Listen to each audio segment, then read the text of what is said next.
Maya Johnson stared at the divorce papers in her trembling hands, the weight of them heavy against her fingers. The golden band on her left hand caught the light from the chandelier above, mocking her with its empty promises. 1 year of marriage to billionaire tech mogul Elijah Warner. 1 year of pretending, of sleeping in separate bedrooms, of attending events side by side with practiced smiles that never reached their eyes. 1 year of a contract that had made her wealthy beyond her dreams but had slowly killed something inside her. "You can't be serious," she whispered, looking up at the man who had been her husband in name only for the past 12 months. The man whose company she had saved by agreeing to this arrangement. The man she had foolishly fallen in love with despite their agreement to keep things strictly business. Elijah stood by the floor-to-ceiling windows of his penthouse office. Manhattan sprawled out below him like his personal kingdom. At 35, he commanded respect in every room he entered. His dark skin gleamed in the fading sunlight, his custom suit molding perfectly to his broad shoulders. He didn't turn to face her. "The contract is ending in 2 weeks, Maya. I thought you'd be prepared for this." His voice was steady, emotionless. The same voice he used in board meetings when making decisions that would affect thousands of lives. Maya felt her heart cracking further, the pain nearly physical. "I know when our contract ends," she said, fighting to keep her voice from breaking. "But I didn't expect you to have the papers drawn up a full 2 weeks early. Eager to be rid of me?" That made him turn, his dark eyes finally meeting hers. For a moment, something flashed across his face, something that looked almost like pain, before his expression hardened again. "This was always the plan, Maya. 1 year. You get $5 million in shares in Warner Tech. I get to save my company's public image and secure the Chin deal. We both knew this day was coming." Maya stood up, the papers falling from her hands to scatter across the pristine marble floor of his home office. Their home, or at least the place she had lived for the past year, trying desperately not to feel like an imposter. "Don't worry, I haven't forgotten our arrangement," she said, surprising herself with how calm she sounded when inside she was screaming. "I'll sign the papers. I'll play my part until the last day. I'll even attend your company gala next week and smile for the cameras one last time." She took a deep breath. "But after that, you'll never have to see me again." Something shifted in Elijah's eyes then, a momentary crack in his perfect facade. His jaw tightened, and he took a step toward her before stopping himself. "Maya. Don't," she cut him off, raising a hand. "Don't pretend you care now. It's been a year, Elijah. A year of living with a stranger who can barely stand to be in the same room as me." That wasn't entirely true. There had been moments, brief, precious moments, when she thought she'd glimpsed the real man behind the billionaire mask. Late-night conversations over wine when he'd told her about growing up poor, about watching his mother work 3 jobs, about building his company from nothing. The time she'd found him asleep on the couch with his glasses still on, vulnerable in a way he never allowed himself to be when awake. The way he'd held her hand at his mother's birthday party, his thumb absently stroking her skin as he laughed with his family. Moments that had made her fall for him, despite all her promises to herself that this was just business. "That's not fair," he said quietly, his deep voice rumbling in the silent room. Maya laughed, the sound brittle. "No? Then tell me, Elijah. When was the last time we had a real conversation?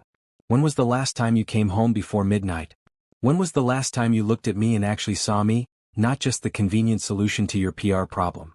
He didn't answer, his expression unreadable. "That's what I thought," she whispered, the fight suddenly draining from her. She bent down to gather the scattered divorce papers, stacking them neatly on his desk.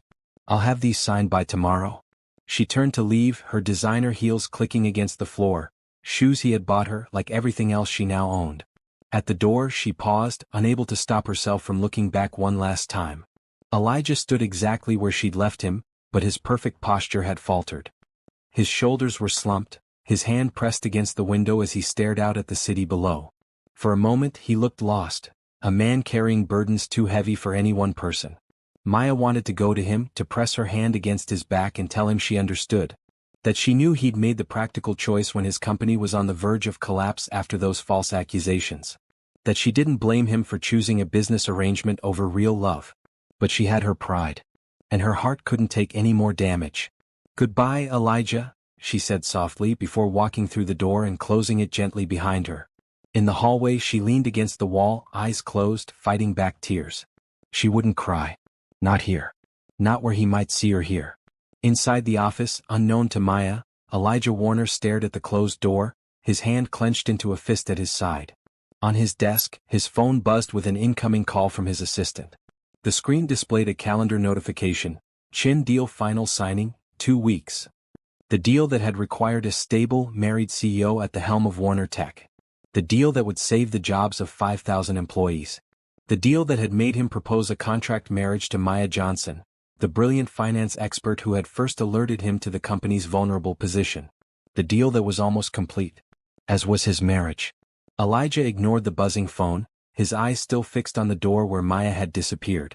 For the first time in his life, the business titan wondered if he had made the biggest mistake of his life, not in marrying Maya Johnson but in preparing to let her go. 1 year earlier, Maya had stood in this same office, staring at Elijah Warner with disbelief written across her face. "You want me to what?" she had asked, certain she had misheard him.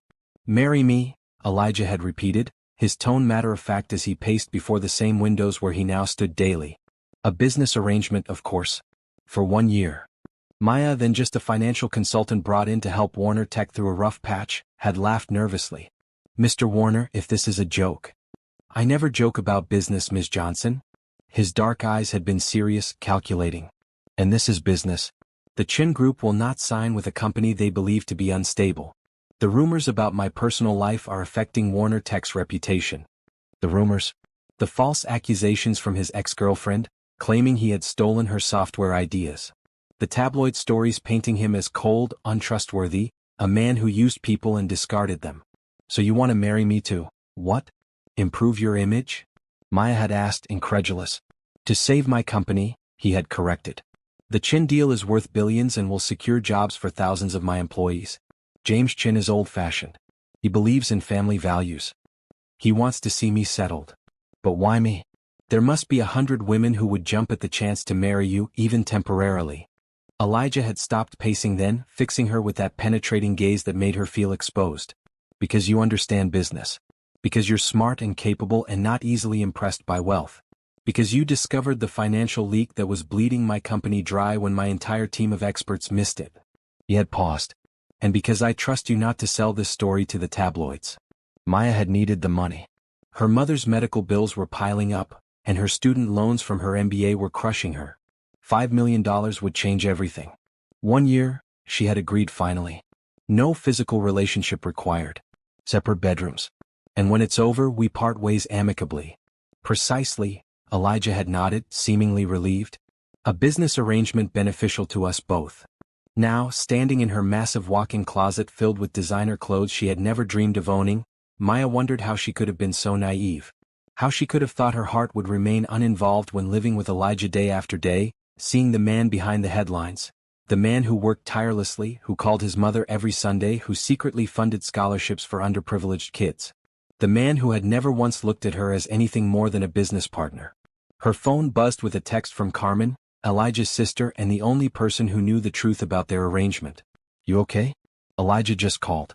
"Sounded weird." Maya sighed, typing back, "He gave me divorce papers today. 2 weeks early." 3 dots appeared immediately then. "What?" "I'm coming over." Maya started to type "don't," then deleted it. She could use a friend right now. Someone who understood the complicated mess her life had become. She changed out of her business attire into comfortable leggings and an oversized sweater, trying not to think about the fact that in 2 weeks, this penthouse, these clothes, this life would no longer be hers. She would go back to her old apartment, which she had kept as part of their arrangement. Back to normal life. The elevator dinged, announcing Carmen's arrival. Unlike her reserved brother, Carmen Warner was a whirlwind of energy and emotion. She burst into the living room, her braids swinging, eyes blazing. "Where is he? I'm going to kill him." Despite everything, Maya smiled weakly. "At the office, I think." Carmen flopped onto the couch beside her. "What happened?" Maya explained about the divorce papers, about the contract ending, about the final company gala next week. "And you're just going to sign them?" Carmen demanded, incredulous. "After everything?" "What everything, Carmen? It was a business deal. It's ending. That's all." Carmen shook her head fiercely. "Don't give me that. I've seen how you look at him. And more importantly, I've seen how he looks at you when you're not watching." Maya's heart skipped a beat. "Don't. Please don't give me false hope." "It's not false," Carmen insisted. "My brother is the smartest idiot I know. He's convinced himself this is just business because that's safer than admitting he has actual human feelings. She took Maya's hands. He's been different since you came into his life. Happier. More human. If he cared, Maya said softly, he wouldn't be so eager to end things. Carmen looked like she wanted to say more, but instead just squeezed Maya's hands. The gala is next week? The big one for the Chin deal closing. Maya nodded. A slow, mischievous smile spread across Carmen's face. Then we have 1 week to make my dense brother realize what he's about to lose. Carmen, no. Carmen, yes, the other woman countered. Trust me. By the night of that gala, Elijah Warner will be begging you to tear up those divorce papers. Maya shook her head, but couldn't quite suppress the tiny flicker of hope in her chest. It's not that simple. Love never is, Carmen said with a shrug. But that doesn't mean it's not worth fighting for. Later that night, after Carmen had left with promises to put her plan into action, Maya stood on the penthouse balcony, looking out at the glittering Manhattan skyline. The cool night air brushed against her skin, and she wrapped her arms around herself. The door behind her slid open and she stiffened, recognizing Elijah's footsteps without having to turn around. You're home early, she said, her voice carefully neutral. I had some thinking to do, he replied, coming to stand beside her at the railing, careful to maintain space between them. For a long moment, they stood in silence, side by side but separated by more than just physical distance. My sister called me, he finally said. She had some choice words for me. Despite herself, Maya smiled slightly. I can imagine. She thinks I'm making a mistake. His voice was quiet, almost contemplative. Maya's heart raced, but she kept her gaze fixed on the city lights. And what do you think? The silence stretched between them, heavy with unspoken words. When she finally risked a glance at him, Elijah was watching her, his expression troubled. I think, he said slowly, that I need to stay focused on the Chin deal. It closes in 2 weeks. After that. He trailed off. After that our contract ends, Maya finished for him. And we both move on with our lives. Elijah's jaw tightened, but he nodded. Yes. Maya turned away, blinking rapidly to dispel the threat of tears. Then I guess we have nothing more to discuss. She walked past him, back toward the sliding door, but his voice stopped her. Maya. She paused but didn't turn. The gala next week. Will you still attend? With me. One last public appearance. One last pretense for the cameras and the Chin family. One last night of pretending to be Elijah Warner's beloved wife. Of course, she said quietly. I'll keep my end of our bargain. As she walked away, she missed the way Elijah's hand reached toward her, then fell back to his side. She missed the conflict that darkened his eyes as he watched her go. And she missed the moment when he took the wedding band from his finger and stared at it for a long, silent moment before slipping it back on with a determined set to his jaw. The first time Maya met Elijah Warner, she had spilled coffee on his custom-made Italian shoes. She had been rushing to her interview at Warner Tech, already 10 minutes late because her car wouldn't start and the subway had been delayed. The coffee shop in the lobby of the gleaming skyscraper had been her last desperate attempt to appear professional. Nothing said, hire me, like showing up with caffeine already in hand. What she hadn't counted on was colliding with the most intimidating man she'd ever seen as she hurried toward the elevators. I'm so sorry, she had gasped, watching in horror as her extra-large latte splashed across polished leather shoes that probably cost more than her rent. The man had looked down at his ruined footwear, then up at her, his expression impossible to read. He was gorgeous in a stern, unapproachable way, tall and broad-shouldered, with close-cropped hair and dark, intelligent eyes that seemed to see right through her. Are you always this clumsy or am I special? He had asked, his deep voice sending an unexpected shiver down her spine. Maya had straightened her shoulders, refusing to be intimidated despite her mortification. Only on days when I'm late for job interviews that could change my life. Something that might have been amusement had flickered across his face. What position are you interviewing for? Financial consultant. I'm meeting with the department head at 9. She had checked her watch and winced. Or 9:15 at this rate. The man had studied her for a long moment, then pulled out a business card and handed it to her. Take this. Tell reception to call this number. They'll reschedule you for tomorrow morning. She had looked down at the card, her eyes widening when she saw the name embossed in simple, elegant lettering. Elijah Warner, CO. She had stammered. The man whose shoes you just ruined, he had finished for her, but there had been a hint of a smile playing around his mouth. Tomorrow 9 a.m. Try to leave the coffee at home.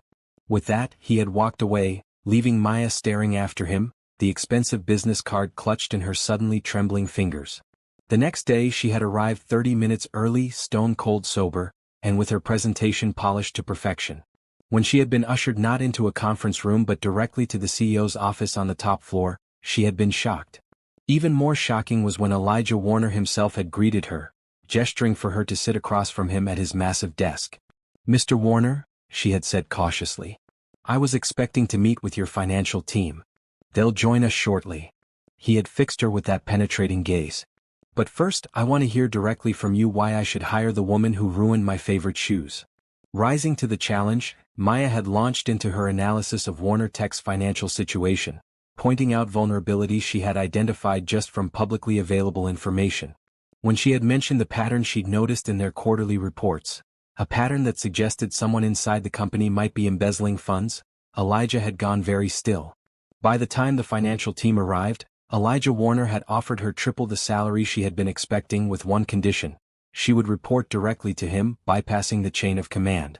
3 months later she had uncovered the embezzlement scheme that had been slowly bleeding the company dry, orchestrated by none other than the CFO himself, a man who had been Elijah's mentor and friend for over a decade. The night after the CFO's arrest, Elijah had found Maya working late in her office. Without a word, he had placed a glass of whiskey on her desk, then raised his own in a silent toast. "You saved my company," he had said simply. Maya had shaken her head. "You would have figured it out eventually." "No," he had admitted after a long pause. "I trusted him completely. I was blind."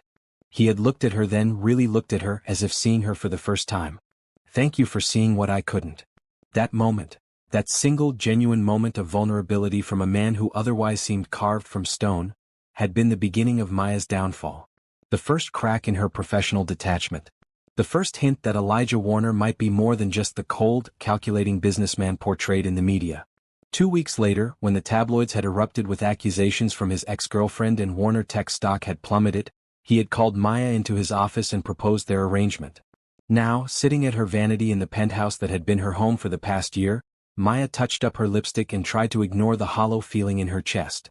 Tonight was the Warner Tech quarterly dinner, a smaller event than next week's gala, but still important for maintaining appearances before the Chin deal closed. Her phone buzzed with a text from Carmen. "Operation Make My Brother Realize He's an Idiot begins tonight." Wear the red dress. The one that made him walk into a door last month. Despite her melancholy, Maya smiled. Carmen was nothing if not determined. But Maya had her doubts. If Elijah had feelings for her beyond their business arrangement, wouldn't he have shown some sign during their year together? Still, she found herself reaching for the red dress hanging in her closet. The silk creation clung to her curves before falling in a waterfall of fabric that moved like liquid with every step. The first time she had worn it to a charity event, she had emerged from her bedroom to find Elijah staring at her with an intensity that had made her breath catch, right before he had abruptly turned and collided with the doorframe. He had blamed it on a text message distracting him. Maya hadn't been convinced. The dress hugged her body perfectly as she slipped it on, the deep crimson a stunning contrast against her dark skin. She kept her jewelry minimal, just the diamond earrings Elijah had given her for her birthday, claiming they were part of maintaining appearances, even though no cameras had been present when he had handed her the robin's egg blue box over breakfast. When she stepped into the living room, Elijah was already waiting, his back to her as he looked out over the city. The setting sun bathed him in golden light, highlighting the powerful line of his shoulders beneath his perfectly tailored tuxedo. "I'm ready," she said softly. He turned, and for a breathless moment, something raw and unguarded flashed across his face as his eyes traveled slowly down her body and back up again. Then, like a shutter closing, his expression returned to its usual polite mask. "You look lovely," he said, his voice carefully controlled. "The car is waiting." In the elevator down to the lobby, they stood side by side in silence. Maya stole a glance at his reflection in the polished doors. His jaw was tight, a muscle working in his cheek as if he was clenching his teeth. "Elijah," she began, not entirely sure what she wanted to say. "Not now, Maya," he cut her off, his voice strained. "Just, not now." The elevator doors opened, and he placed his hand at the small of her back as they walked through the lobby, a gesture that had become automatic over the past year, a perfect imitation of an attentive husband. But tonight, his touch seemed to burn through the silk of her dress, and Maya had to fight not to lean into it, not to turn and press herself against him, not to beg him to tell her that this past year had meant something to him too. As they slid into the back of the waiting town car, Maya caught sight of a familiar figure across the street. A paparazzo who had been following them for months, convinced there was a story to uncover about the reclusive billionaire and his mysterious wife. If only he knew how right he was. And how wrong. Same photographer, she murmured as the car pulled away from the curb. Elijah glanced back, his expression hardening. They'll lose interest after the divorce is announced. The word hung between them, heavy and final. I suppose they will, Maya agreed quietly, turning to look out the window as the city lights blurred past, matching the tears she refused to let fall. The quarterly dinner was held at the Pierre, in a private dining room overlooking Central Park. As Maya and Elijah entered, heads turned. They made a striking couple, her in flowing red silk, him commanding in his black tuxedo, his hand at the small of her back guiding her through the crowd of executives and investors. The practiced smile Maya had perfected over the past year slid onto her face automatically as they moved from group to group, exchanging pleasantries. To anyone watching, they appeared to be the perfect power couple, the brilliant, charismatic CEO and his elegant, accomplished wife. No one would guess that in 2 weeks, it would all be over. There's James Chin, Elijah murmured close to her ear, his breath warm against her skin. His final approval on the contracts is all we need to close the deal. Maya followed his gaze to an elderly Asian man in an impeccable suit, watching them with shrewd eyes from across the room. Shall we? She asked, shifting seamlessly into her role as the supportive wife. As they approached, James Chin smiled warmly, reaching out to take Maya's hand in both of his. Mrs. Warner, he said, his accent soft but distinct. You look radiant tonight. Thank you, Mr. Chin, Maya replied with genuine warmth. She had come to like the old businessman over the past few months of negotiations. There was a kindness in his eyes that belied his reputation as a ruthless deal-maker. Please, James, he corrected her. I think we know each other well enough by now. James, she agreed with a smile. How is your wife? Has she recovered from her fall? The elderly man's face softened. Much better, thank you for asking. The flowers you sent brightened her spirits considerably. Beside her, Elijah raised an eyebrow slightly. He hadn't known about the flowers. Maya had sent them independently after hearing about Mrs. Chen's accident during one of the negotiation dinners. Elijah, Chen turned to her husband, extending his hand. Your quarterly reports exceeded expectations. Most impressive. Thank you, James, Elijah replied, shaking the offered hand.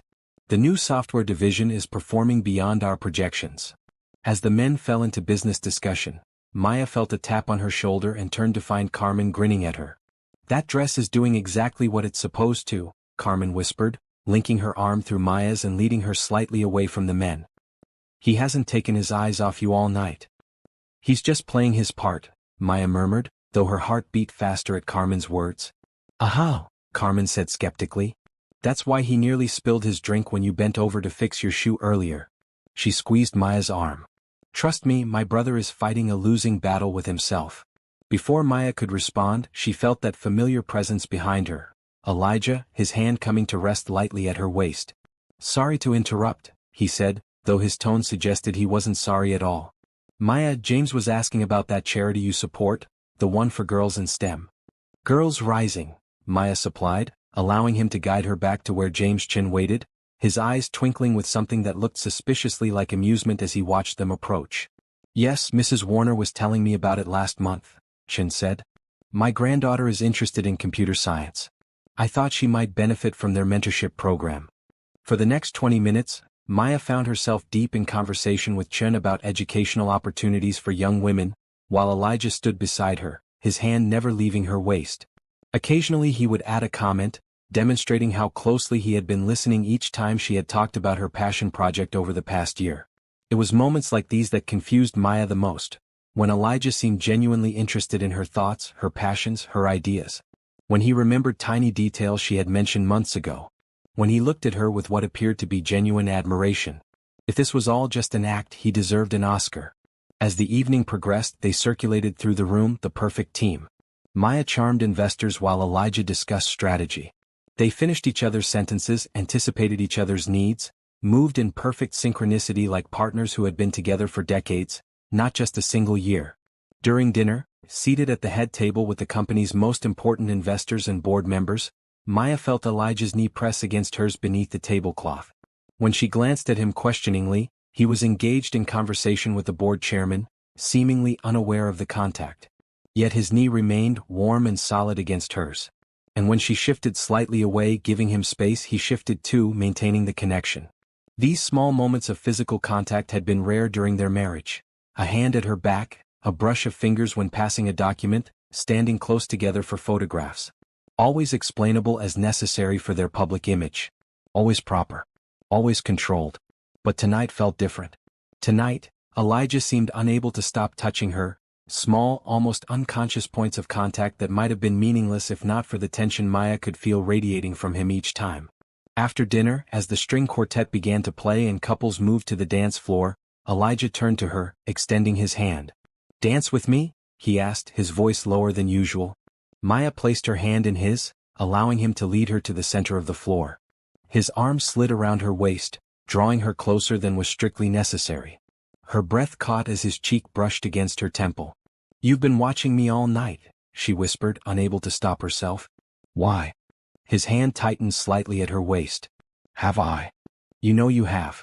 For a long moment he was silent, guiding her smoothly through the steps of the waltz. When he finally spoke, his voice was so quiet she had to strain to hear him. "Perhaps I'm trying to memorize you." The words sent a shiver through her. "Why would you need to do that?" Again that pause, heavy with unspoken things. 2 weeks, Maya. 2 weeks until their contract ended. 2 weeks until she walked out of his life forever. "Your choice, not mine," she reminded him, her voice catching despite her best efforts. His arm tightened around her, imperceptibly drawing her closer. "Is it?" Before she could respond, the music changed and James Chin appeared at their side, requesting a dance with Maya. Elijah released her with visible reluctance, his fingers trailing along her arm as she stepped away. As Chin led her in a gentler, slower dance appropriate to his age, his shrewd eyes studied her face. "Forgive an old man's curiosity," he said after a moment, "but how did you and Elijah meet?" "He's never told me the story."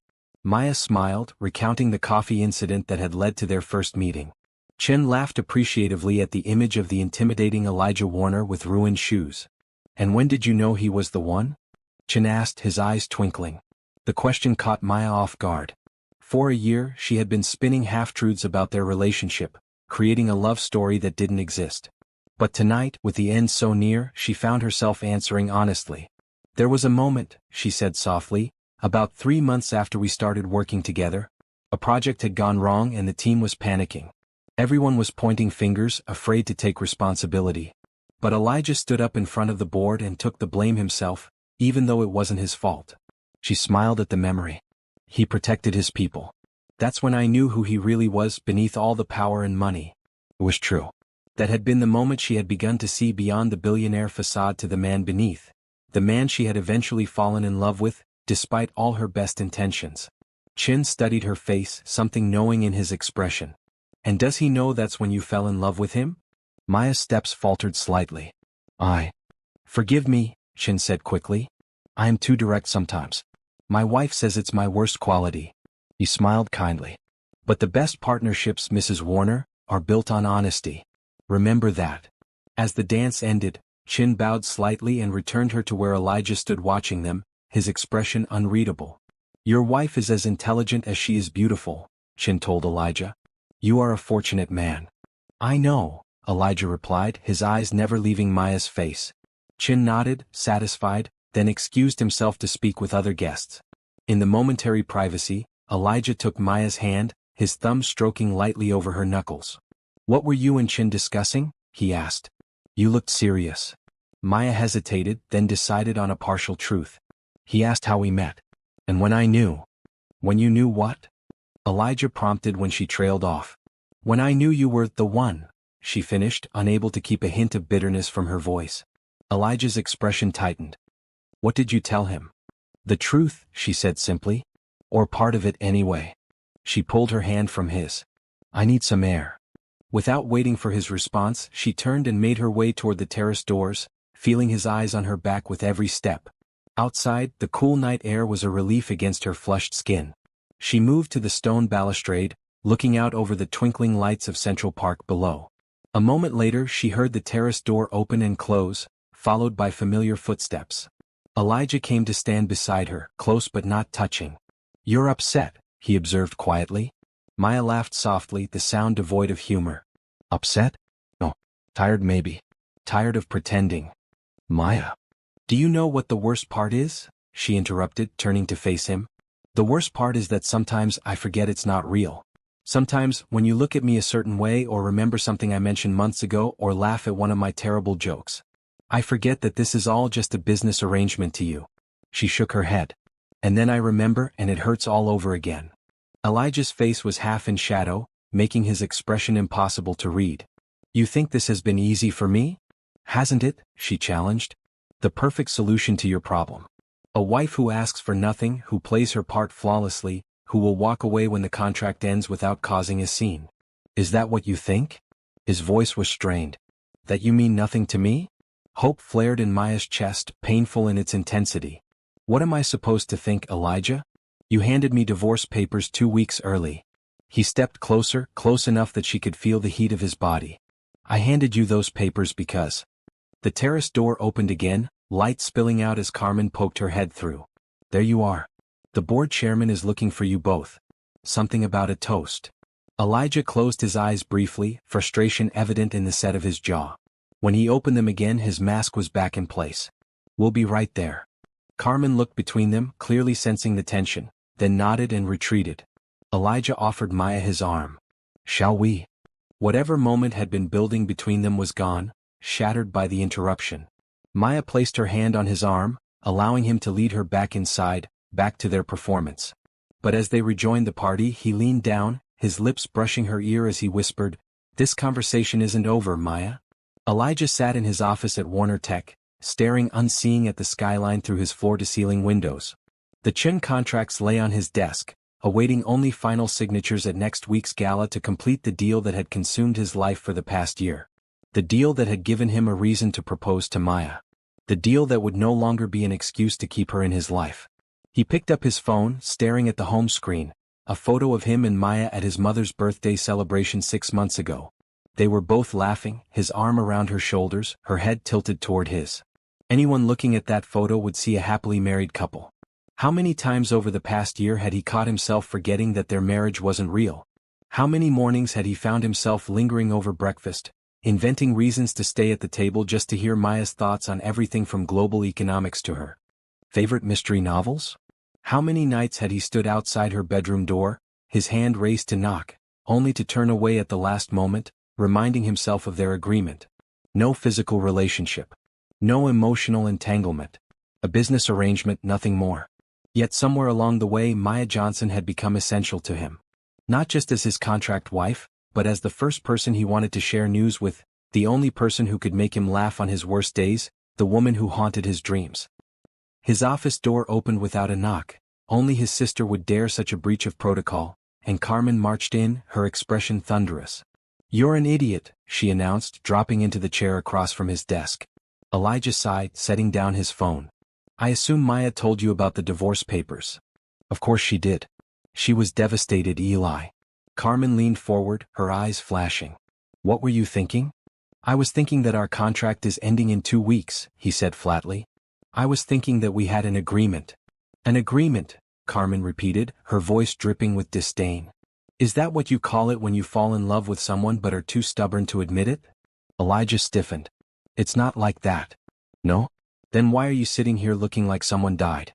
Why haven't you been sleeping? Why did you spend all of last night staring at Maya like she was water and you were dying of thirst?" "You're being dramatic. And you're being a coward," Carmen shot back. "You're afraid." The accusation hit too close to home. Elijah stood abruptly, turning his back on his sister to stare out the window. "You don't know what you're talking about." "Don't I?" Carmen's voice softened. "I know you better than anyone, Eli. I was there when Dad left and Mom had to work 3 jobs. I was there when you swore you'd never depend on anyone because people always leave." Elijah's jaw tightened. "This isn't about that." "Isn't it?" Carmen stood, coming to stand beside him at the window. "Maya is the best thing that's ever happened to you, and you're pushing her away before she can leave you first." When he didn't respond, she placed a hand on his arm. "She loves you, you know." The word sent a jolt through him. "She can't." "But she does," Carmen insisted. Anyone with eyes can see it. The way she looks at you when you're not watching. The way she defends you to anyone who says a word against you. The way she's put her whole life on hold for a year to help you save your company. Elijah turned to face his sister, something painful and hopeful unfurling in his chest. If she felt that way, she would have said something. Carmen threw up her hands in exasperation. Why would she? You've spent a year reminding her that this is just business. You never gave her any reason to think you wanted more. Had he? Elijah searched his memory, thinking of all the times he had maintained his distance. All the times he had retreated behind his professional facade when Maya got too close. All the times he had wanted to reach for her but stopped himself, bound by the terms of their agreement. Terms he had established. Boundaries he had insisted upon. The gala is next week, Carmen said, interrupting his thoughts. Your last public appearance together before the contract ends. I know, Elijah replied quietly. So what are you going to do about it? Carmen challenged. Sign those divorce papers and spend the rest of your life regretting it? Or tell her how you really feel? The question hung in the air between them. For the first time in his adult life, Elijah Warner didn't have a ready answer, a calculated response, a strategic plan. He only knew that the thought of Maya walking out of his life in 2 weeks was unbearable. On the other side of the city, Maya sat in a small cafe with her best friend, Zoe, who had flown in from Chicago after receiving Maya's tearful phone call the night before. So let me get this straight, Zoe said, stirring her latte. You married a billionaire as a business arrangement. You weren't supposed to fall in love with him. But you did anyway. And now the contract is ending and you're heartbroken. Maya winced. It sounds ridiculous when you put it like that. It sounds like the plot of a romance novel, Zoe corrected, her tone gentler than her words. The question is, does it have a happy ending? Maya stared down at her untouched coffee. No. He's made that very clear. The papers are all drawn up. Have you signed them yet? No. But I will. Zoe reached across the table, covering Maya's hand with her own. Why? Because that was our agreement, Maya said. Because I'm not going to beg a man to love me. Even if you think he might already? Maya's head snapped up. What? Zoe smiled knowingly. Carmen called me. Don't be mad, she added quickly when Maya's eyes narrowed. She's worried about you. And she's convinced her brother is in love with you but too stubborn to admit it. She's wrong, Maya said, but her voice lacked conviction. If Elijah felt anything for me beyond our arrangement, he'd have said something by now. Would he? Zoe raised an eyebrow. From what you've told me, the man has built walls around himself thicker than the Great Wall of China. And you agreed to a business arrangement. Maybe he thinks you're just waiting for your payday. Maya hadn't considered that possibility. She thought of Elijah's behavior at the dinner the night before. His constant touches, the way he had watched her all evening, that moment on the terrace when something had seemed to crack in his perfect composure. What are you thinking? Zoe asked, watching her face. I'm thinking that even if you're right, it doesn't matter, Maya sighed. The contract ends in 2 weeks. He's already prepared the papers. What am I supposed to do? Throw myself at him and beg for a real marriage? No, Zoe said decisively. You're supposed to make him come to you. Make him realize exactly what he's about to lose. And how do I do that? A slow smile spread across Zoe's face. First, we need to talk about the gala next week. And the dress you're going to wear. The week passed in a blur of tension and avoided conversations. Elijah came home late most nights, citing work demands as the Chen deal approached its conclusion. Maya threw herself into preparations for the gala, working with the event planner to ensure every detail was perfect for what would be her last official appearance as Mrs. Warner. They orbited each other like cautious satellites, maintaining a careful distance, each waiting for the other to make a move, say something, acknowledge the charged atmosphere between them. On the morning of the gala, Maya awoke to find a small blue box outside her bedroom door. Inside was a diamond necklace that took her breath away, delicate yet striking, with a teardrop pendant that would rest just above her cleavage. There was no note, but she knew it was from Elijah. Another prop for their final performance. She left the apartment early, spending the day at a spa with Zoe and Carmen, being pampered and prepared for the evening ahead. When she returned to the penthouse to dress, Elijah was nowhere to be found, already at the venue according to the text message he had sent. As Maya stood before the mirror in her bedroom, her stylist making final adjustments to her hair, she studied her reflection. The dress Zoe and Carmen had helped her select was a deep midnight blue, almost black until she moved and the fabric caught the light. It clung to her body before flaring slightly at her knees, with a slit that reached mid-thigh. The neckline dipped low enough to be daring without crossing into inappropriate, perfectly showcasing the diamond necklace Elijah had given her. Her hair was swept up, revealing the long line of her neck and the delicate diamond drop earrings that matched the necklace. Her makeup was flawless, emphasizing her eyes and her full lips. She looked like exactly what she was, a woman prepared to fight for what she wanted. And what she wanted was Elijah. Zoe squeezed her arm as they stood in the foyer, waiting for the car. Remember the plan. Make him come to me, Maya repeated, trying to sound more confident than she felt. Exactly, Carmen agreed, adjusting the wrap around Maya's shoulders. No chasing, no begging. You're a queen and he needs to work for you. But what if, Maya began. No what ifs, Zoe cut her off firmly. Just trust us. Trust yourself. The car arrived and Maya took a deep breath, stepping into the cool evening air. This was it, her last chance to turn her contract marriage into something real. As the car pulled away from the curb, she touched the diamond at her throat, drawing strength from the knowledge that whatever happened tonight, she would no longer be living a lie. One way or another, everything would change.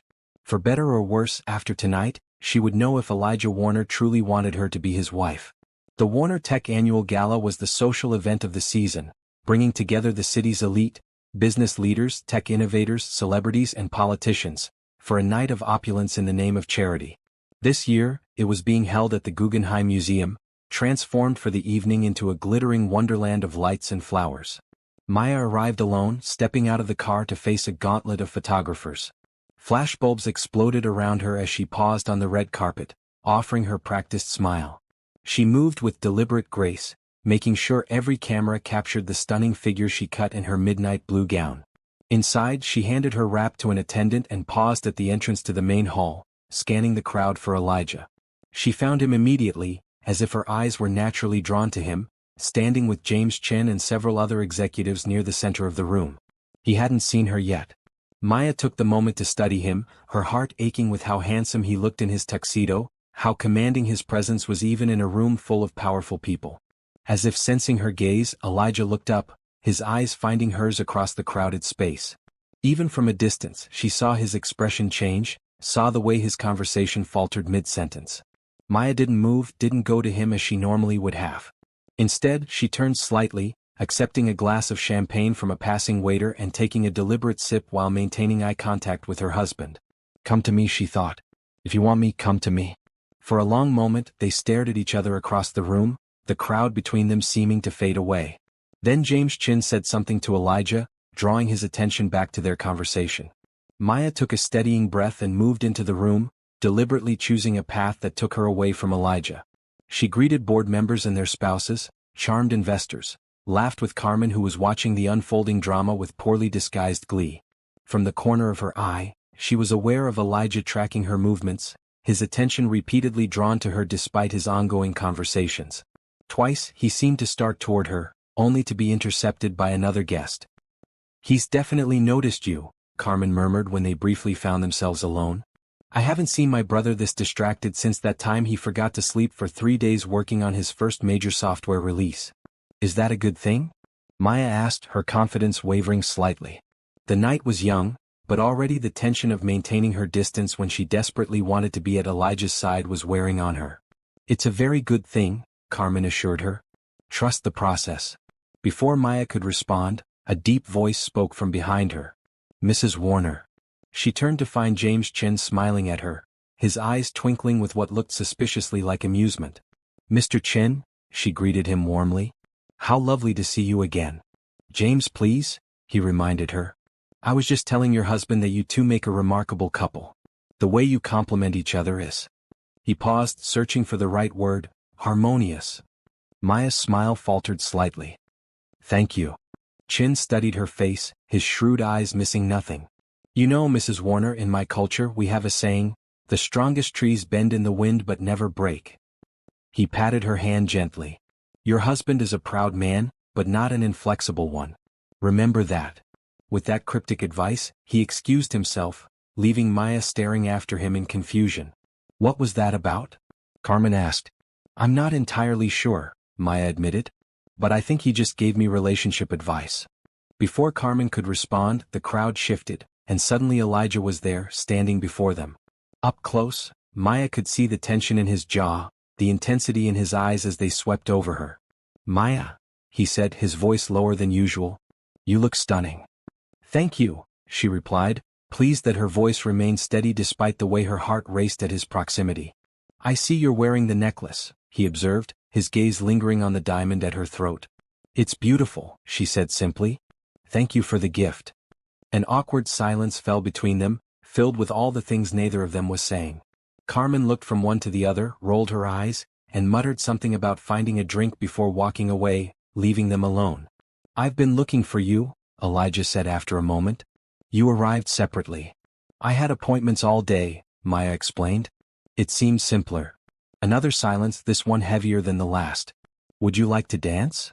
Elijah finally asked, extending his hand. Maya hesitated just long enough to make him uncertain, then placed her hand in his. "Yes." He led her to the dance floor, his hand warm and firm at her waist as he drew her into his arms.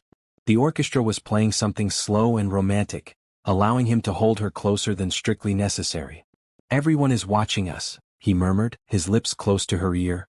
"They always do," she replied equally softly. "We're giving them a good show as usual." His hand tightened slightly at her waist. "Is that all this is to you? A show?" The question caught Maya off guard. She pulled back slightly to look at his face, searching for some clue to his thoughts. "That was your term for it, not mine," she reminded him. "A business arrangement. A contract. And what if I want to renegotiate the terms?" Maya's heart stuttered in her chest, but she kept her expression carefully controlled. "What did you have in mind?" Elijah opened his mouth to respond, but before he could speak, the music ended, and the Warner Tech PR director approached them, apologizing for the interruption. "Mr. Warner, it's time for your speech," she said. "And the Chin contract signing immediately after." Elijah's jaw tightened in frustration, but he nodded. "I'll be right there." He turned back to Maya, urgency in his eyes. "Wait for me. After the signing we need to talk." Maya nodded, her throat suddenly too tight for words. Elijah squeezed her hand once, then followed the PR director toward the stage that had been set up at one end of the room. Left alone on the dance floor, Maya made her way to the edge of the crowd, her mind racing. What had he meant about renegotiating? Was it possible that Carmen and Zoe were right? That Elijah actually wanted something real between them? She was so lost in thought that she didn't notice the man approaching until he spoke her name. "Maya? Maya Johnson." She turned, surprised to find herself face to face with Tyler Reed, the former CFO of Warner Tech, the man who had embezzled millions and nearly destroyed the company before Maya had uncovered his scheme. "Tyler," she said coldly, instinctively taking a step back. "What are you doing here? You're not welcome." He held up his hands in a placating gesture. I know. But I came to congratulate Elijah on the Chin deal." His smile was oily and sincere. "And to see you, of course. I've been following your career with interest." Something in the way he emphasized the word career made Maya's skin crawl. "You need to leave. Now." Tyler took a step closer, lowering his voice. "Not before I share what I know about your arrangement with Elijah." Maya felt the blood drain from her face. "What are you talking about?" "Please," Tyler scoffed. "A sudden marriage right when Elijah needed to clean up his image for the Chin deal? You think no one would figure it out?" His smile turned predatory. "But don't worry, your secret is safe with me. For a price." "You're trying to blackmail me?" Maya couldn't believe his audacity. "Not you. Elijah."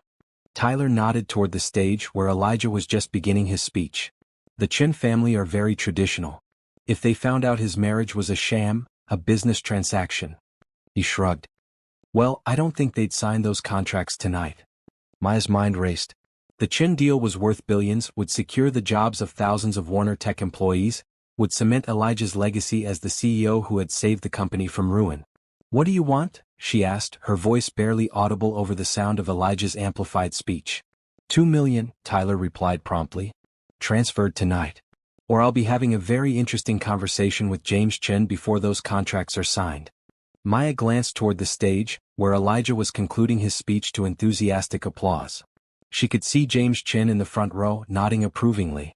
In just a few minutes they would be signing the contracts that would finalize the deal. "There's no time," she said. Tyler pulled out his phone. "I've already set up the transfer details. All you need to do is authorize it from your phone. $2 million from your account to mine and I walk away." Maya stared at him, suddenly understanding. You don't want Elijah's money. You want mine. The money I got for marrying him. Tyler's smile widened. Poetic, isn't it? You took my place at Warner Tech, exposed me, ruined me. Now I get to take what you were paid for your services. The implication made her want to slap him, but Maya controlled herself. There was too much at stake. Not just the deal, but Elijah's reputation, the company's future. And perhaps, if she dared to hope, their chance at something real. Show me the transfer details, she said evenly. Tyler handed her his phone, triumph gleaming in his eyes. Smart choice. Maya looked at the account information, then pulled out her own phone. $2 million. Nearly half of what she had been paid for the year-long arrangement. Money she had planned to use to support her mother, to pay off her student loans, to start her own consultancy. But it was just money. And what waited for her on that stage? The chance to talk to Elijah, to hear what he had to say about renegotiating their arrangement. That was worth more. With steady fingers she authorized the transfer. It's done. Tyler checked his phone, his smile widening as he received the confirmation. Pleasure doing business with you, Mrs. Warner. He pocketed his phone and melted back into the crowd, leaving Maya standing alone, her heart pounding. On stage, Elijah was now seated at a table with James Chin, the contracts spread before them. The room had gone quiet as the two men signed document after document, officially sealing the deal that had been a year in the making. Maya watched, a strange sense of calm settling over her. It was done. The deal was safe. Elijah's company was secure. And the money? Well, she had never really been in this for the money anyway. As the signing concluded, the crowd erupted in applause. Elijah and Chin stood, shaking hands as camera flashes captured the historic moment. Maya found herself smiling, genuinely happy for Elijah despite everything. When he looked out over the crowd, his eyes found hers immediately. Even from a distance she could see his relief, his triumph, his joy. He nodded slightly to her, a private acknowledgement of her role in making this moment possible. Then he was surrounded by well-wishers, board members, executives, all clamoring for a moment of his attention. Maya stood back, watching, waiting, remembering his words, "Wait for me." But minutes stretched into half an hour, and still Elijah remained caught in the crowd, accepting congratulations, discussing future plans with investors, posing for photographs with James Chin and his family. Maya found herself drifting toward the exit, suddenly overwhelmed by the noise, the crowd, the emotional roller coaster of the evening. She needed air, needed a moment to collect herself before facing whatever conversation Elijah wanted to have. Outside, she stepped away from the main entrance, finding a quiet spot in the museum's sculpture garden. The night air was cool against her bare shoulders, and she wrapped her arms around herself, staring up at the stars barely visible through the city's light pollution. The sound of footsteps made her turn, and there was Elijah, slightly breathless as if he had been searching for her. "You disappeared," he said, accusation and concern mingling in his voice. "I needed some space," she replied. "Congratulations on the deal." "Thank you."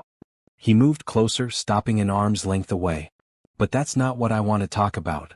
Maya steeled herself. "You mentioned renegotiating our arrangement." Elijah nodded, his expression serious. "I did. But first, I need to ask you something." He took a deep breath. "Did you just pay Tyler Reed $2 million to keep quiet about our marriage being a contract?" Maya froze, shock rendering her momentarily speechless. "How did you?" "I saw you with him," Elijah explained, his voice tight. "I recognized him immediately. When I finished the signing, I had security detain him. He was quite willing to explain when faced with the alternative of being charged with extortion." "Oh." Maya didn't know what else to say. "Why did you do it?" Elijah asked, taking another step toward her. "Why pay him off instead of coming to me?" "There was no time," she said simply. "The contract signing was about to happen. I couldn't risk the deal." "To hell with the deal," Elijah said, surprising her with the vehemence in his voice. "You gave him $2 million of your own money." Maya shrugged, trying to appear more casual than she felt. "It's just money." "Just money," Elijah repeated, studying her face intently. "The money you earned by pretending to be my wife for a year. By living in a strange man's home, attending events on his arm, putting your life on hold." When he put it like that, it sounded awful. But it hadn't been, not really. It wasn't. She began, then stopped, unsure how to explain. "It wasn't as bad as you're making it sound. Wasn't it?" Elijah was very close now, close enough that she could see the tension in his jaw, the intensity in his eyes. "Was it worth it, Maya?" The money, the year of your life. She met his gaze steadily. Yes. The simple answer seemed to surprise him. Why? This was it, the moment of truth. Maya took a deep breath. Because somewhere along the way it stopped being pretend for me. Elijah went very still, his eyes never leaving her face. I broke our rules, she continued softly. I got emotionally involved. I fell in love with my contract husband. She hadn't planned to say it like that, so directly, but now that the words were out, Maya felt lighter, as if a burden had been lifted from her shoulders. Whatever happened next, rejection, anger, indifference, at least she had been honest. For a long moment, Elijah said nothing, his expression unreadable. Then, slowly, he reached into his pocket and pulled out a folded document. Maya's heart sank. The divorce papers. He had brought them to the gala, expecting her to sign them tonight. But when he held them out to her, she saw they were already torn in half. I don't want to renegotiate our contract, Maya, he said quietly. I want to tear it up. Start over. Hope blossomed in her chest, so intense it was almost painful. What are you saying? Elijah closed the remaining distance between them, taking her hands in his. I'm saying I was a fool. I spent a year pretending not to notice when you walked into a room. A year forcing myself not to touch you when every instinct told me to hold you. A year lying to myself that what I felt for you was gratitude, admiration, friendship, anything but what it really was. And what was it? Maya whispered, hardly daring to believe what she was hearing. Love, Elijah said simply. I love you, Maya Johnson. Not as part of a business arrangement. Not as my contract wife. Just you. The woman who challenges me, who makes me laugh, who sees through all my defenses. Maya's vision blurred with tears. Why didn't you say something sooner? Because I was afraid, he admitted, his voice low. Afraid you only saw this as a business transaction. Afraid you were counting the days until you could walk away with your money and your freedom. His hands tightened around hers. Afraid to hope that what I felt might be returned. It is, Maya said, her voice breaking on the words. It has been for so long. Elijah's face transformed, joy breaking through his usual composure like sunrise over the horizon. Then stay. Not because of a contract, not because of a deal, not because of money. Stay because you want to. Stay because I love you and I want you to be my wife, my real wife. Maya felt tears spill over onto her cheeks. Is that a proposal? A smile spread across Elijah's face, the full, genuine smile she had seen so rarely.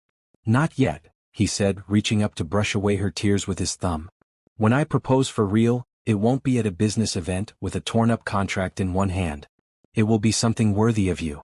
I don't need grand gestures, Elijah, Maya said softly. I just need you. The real you, not the CEO, not the billionaire. Just the man I fell in love with.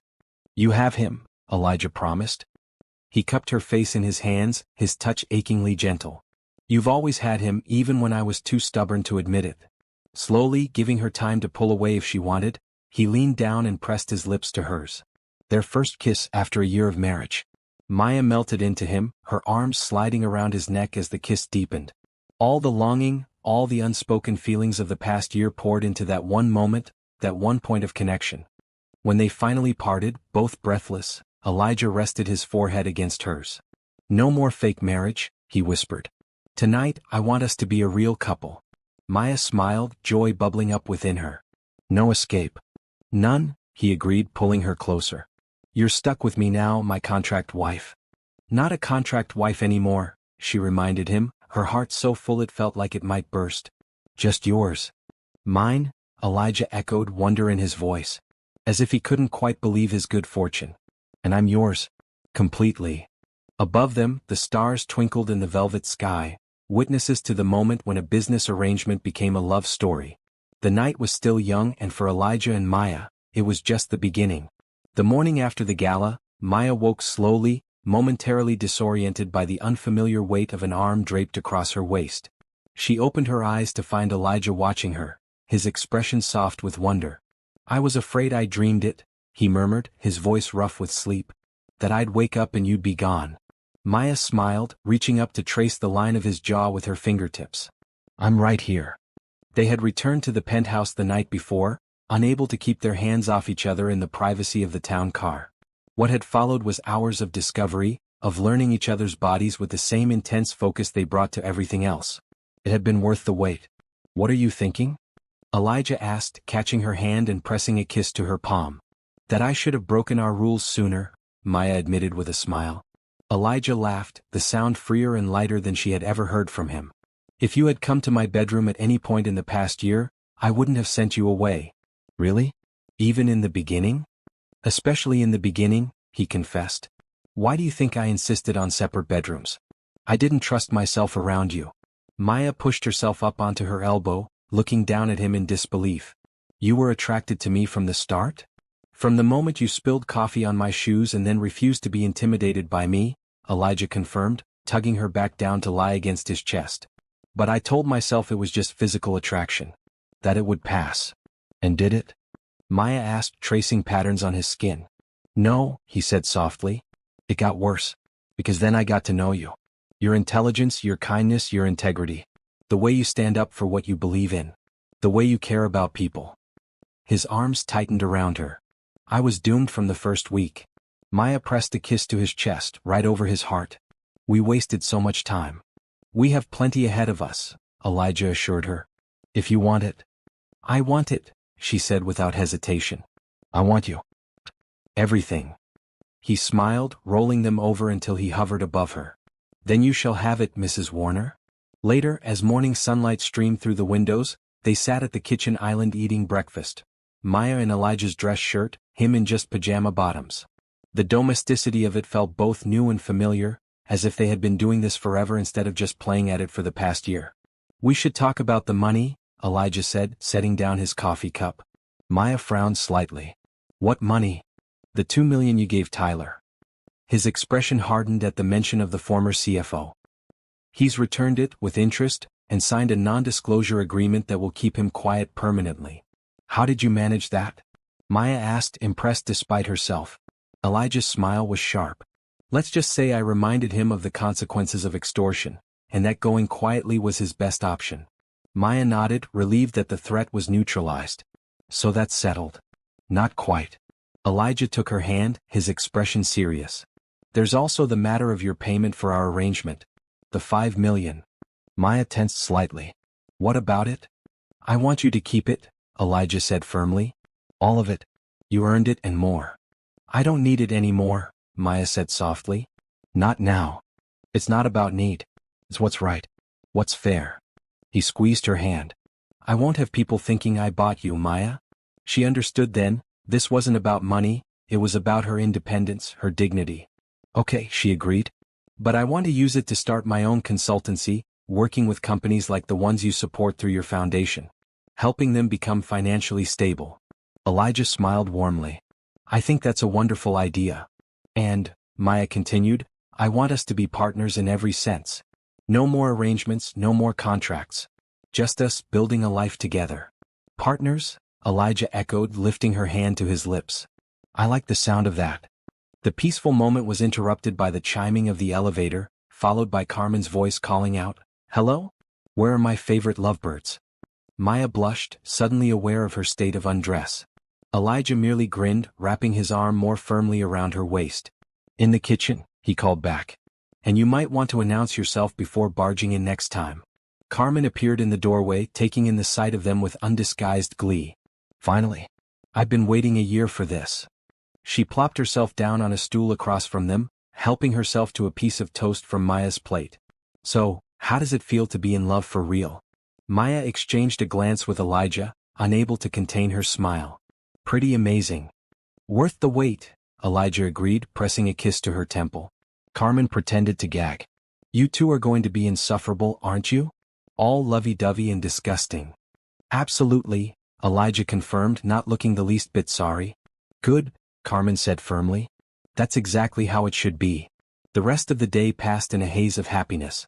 They fielded congratulatory calls about the Chin deal, ignored emails from the PR department about post-gala press, and simply enjoyed being together without pretense for the first time. That evening, as they sat on the terrace watching the sunset, Elijah broached a subject that had been lingering in the back of Maya's mind. We should talk about what happens next, he said, his fingers tracing patterns on her arm as she leaned against him. What do you mean? Maya asked, though she had an inkling. Well, technically we're still legally married, Elijah pointed out. But it was based on a contract that we've now torn up. So I'm wondering. He hesitated, suddenly seeming nervous. if you might want to marry me again. Properly this time. Maya turned to face him, her heart skipping a beat. Are you proposing? Not yet, Elijah said with a small smile. Like I said last night, when I propose for real, it will be something worthy of you. I'm just thinking aloud. Wondering where you see us going from here. Maya considered the question seriously. I think I'd like us to date. Elijah raised an eyebrow, amusement tugging at his lips. Date? We're already married. We live together. I know, Maya nodded. But we did everything backward. We got married before we even knew each other, before we'd gone on a single date, before we'd even kissed. She took his hand, threading her fingers through his. I want us to have all those experiences. I want us to fall in love properly, without a contract hanging over our heads. Understanding dawned in Elijah's eyes. You want us to court each other? Yes, Maya confirmed. So when you do propose, for real this time, it will be because we've built something authentic together. Not because we were pushed into it by circumstances.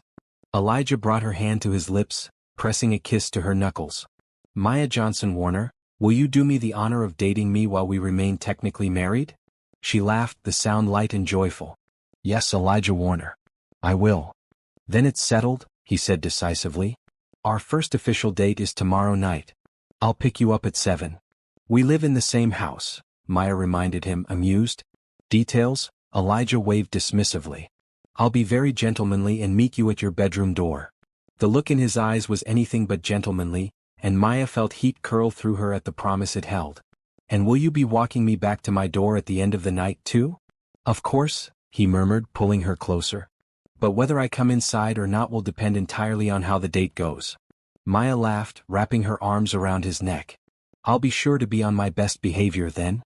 Don't you dare, Elijah growled, before capturing her lips in a kiss that made her forget everything but the feel of him against her.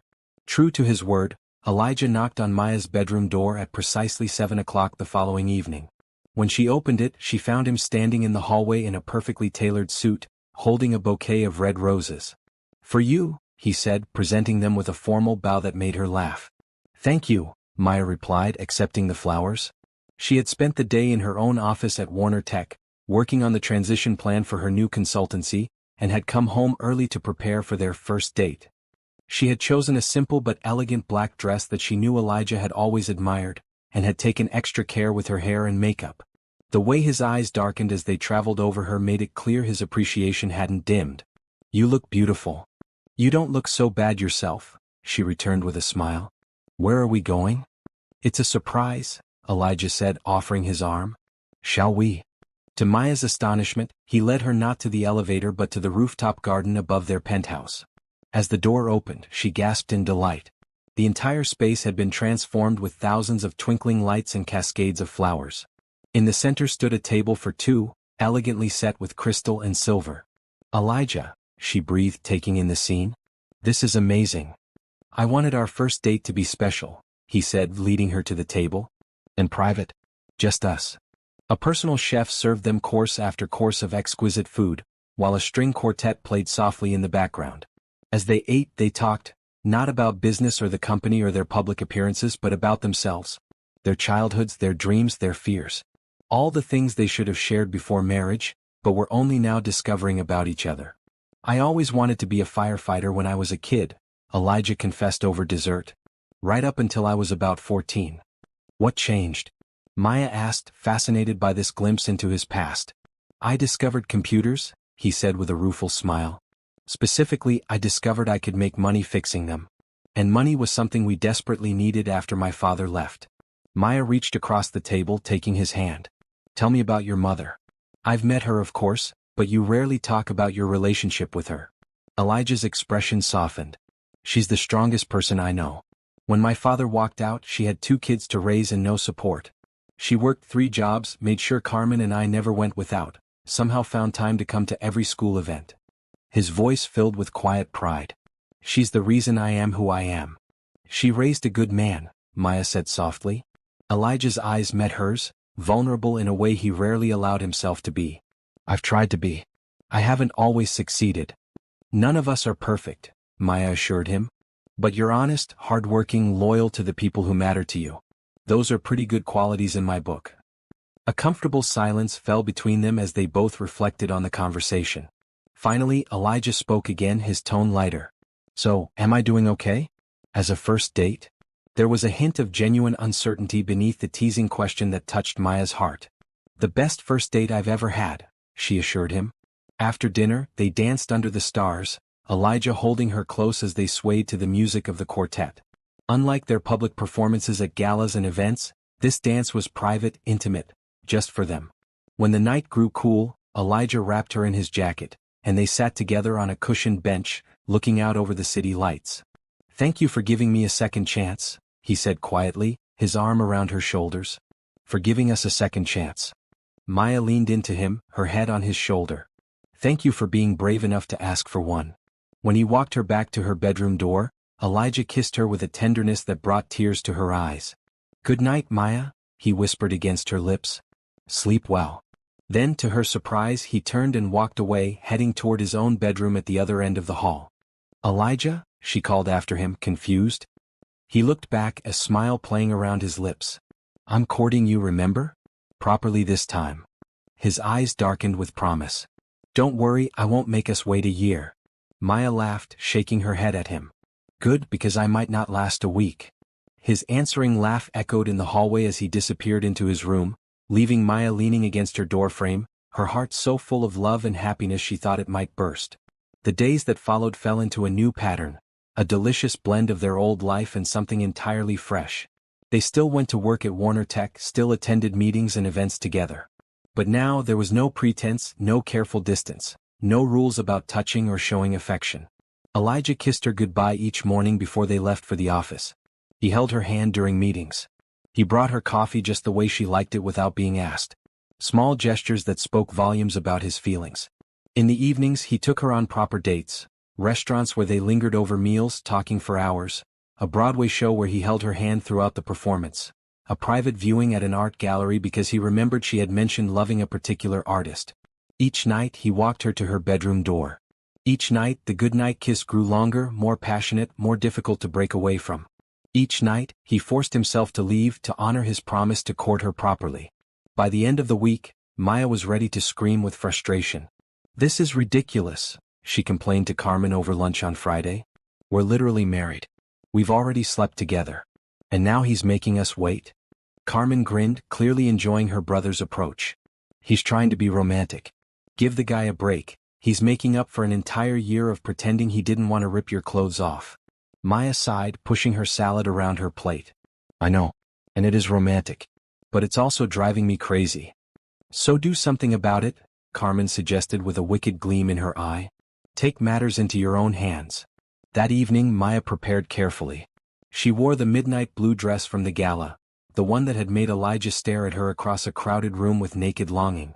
She styled her hair the way he had once absently mentioned he liked it. She waited in the living room, a glass of wine in hand, for him to return from his late meeting with the board. When the elevator doors opened and Elijah stepped out, he stopped dead in his tracks at the sight of her.